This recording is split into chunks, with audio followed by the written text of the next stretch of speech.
তোমরা সবাই তো সুজিটাকে মিষ্টি মতন বানিয়ে সবাই ট্রাই করে দেখেছো, কিন্তু এই এই রেসিপিটা আমি একটু আমার মনে হলো একটু আলাদাই হবে, তাই আমি এটা তোমাদের সঙ্গে শেয়ার করতে চাইলাম।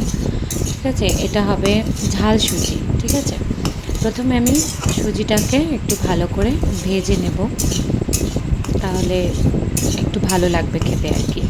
কাঁচা সুজি তো খাওয়া যায় না, সেই জন্য আমি একটু ভেজে নিচ্ছি। সুজিটাকে ভেজে তুলে রাখবো থালায়।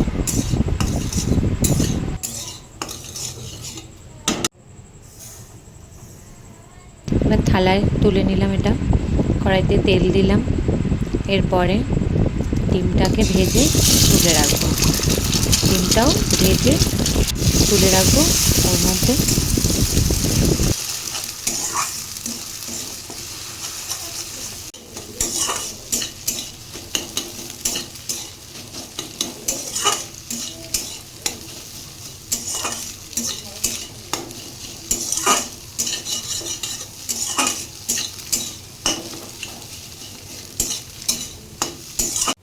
ডিমটাও ভেজে তুলে রাখলাম এতে।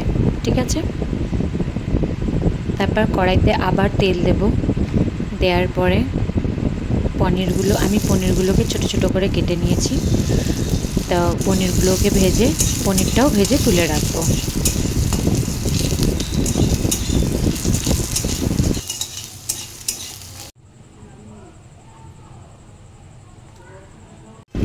বাদামগুলোও ভেজে তুলে রাখবো। বাদামটাকেও একটু লাল লাল করে ভেজে নেবো আর কি, সেটাও ভেজে তুলে রাখবো। তারপর আমি আলু, পেঁয়াজ আর কাঁচা লঙ্কাটা ভেজে নেব আগে।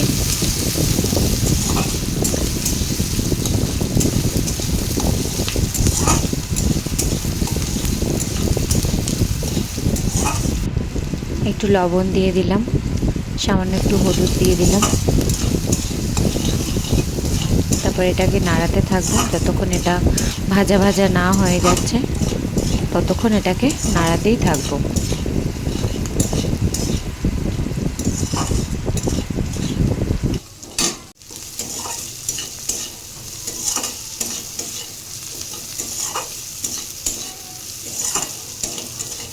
দেখো আমার এটা ভাজা ভাজা হয়ে গেছে, আর এই যে আমি সব কিছু ভেজে একটার মধ্যে তুলে রেখেছিলাম, সুজি, ডিম এবং পনির আর বাদাম সব একটার মধ্যে ভেজে তুলে রেখেছিলাম। এই ভাজাটা আমি এবার ওই আলু পেঁয়াজ যেটা ভাজা করেছি আমি ওর মধ্যে দিয়ে দেবো, পুরোটাই দিয়ে দেবো। আর সামান্য থালাটার মধ্যে একটু জল দিয়ে দেবো, যে জলটা আমি ওতে ইউজ করব, ওই জলটা ওর মধ্যে দিয়ে দেবো। তারপরে এটাকে নাড়াতে থাকবো, ততক্ষণ নাড়াতে থাকবো যতক্ষণ এটা পুরো ঝুড়ো ঝুড়ো না হয়ে যাচ্ছে। ঠিক আছে, এটা এমনি বসিয়ে রাখলে হবে না, এটাকে নাড়াতেই থাকতে হবে, কন্টিনিউ নাড়াতে হবে এটাকে। নাড়াতে নাড়াতে এটা পুরো জলটা শুকিয়ে যাবে, পুরো সুজিটা ঝরঝরে হয়ে যাবে একদম। দেখো আমি কিন্তু এটা কন্টিনিউ নাড়িয়েই যাচ্ছি।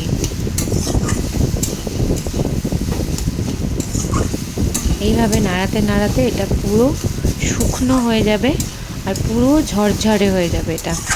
এটা খেতেও এত ভালো লাগবে, তোমরা একবার ট্রাই করে দেখতে পারো অবশ্যই।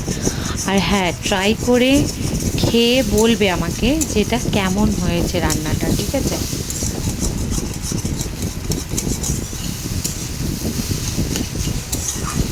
আমাকে অবশ্যই কমেন্ট করে জানাবে যে এটা টেস্টটা তোমাদের কেমন লেগেছে।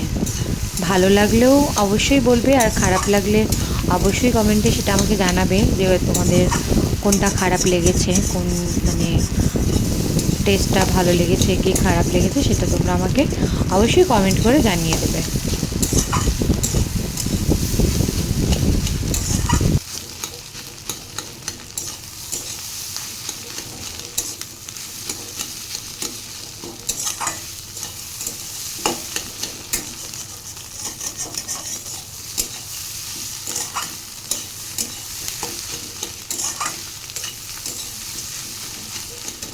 লাস্টে আমি হালকা একটু একটুখানি চিনির দানা ফেলে দিয়েছি, এতে একটু টেস্টটা আর একটু ভালো লাগবে, তাই জন্য।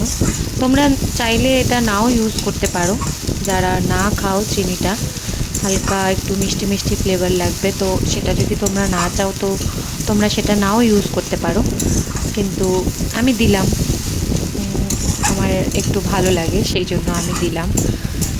ঠিক আছে,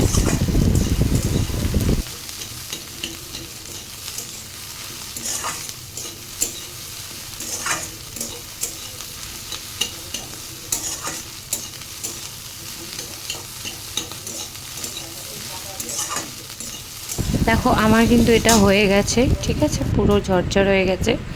এবার আমি এটা একটা প্লেটের মধ্যে পরিবেশন করব, ওপর থেকে একটু সস দিয়ে দেব, তারপরে এটাকে খেতে পারবে।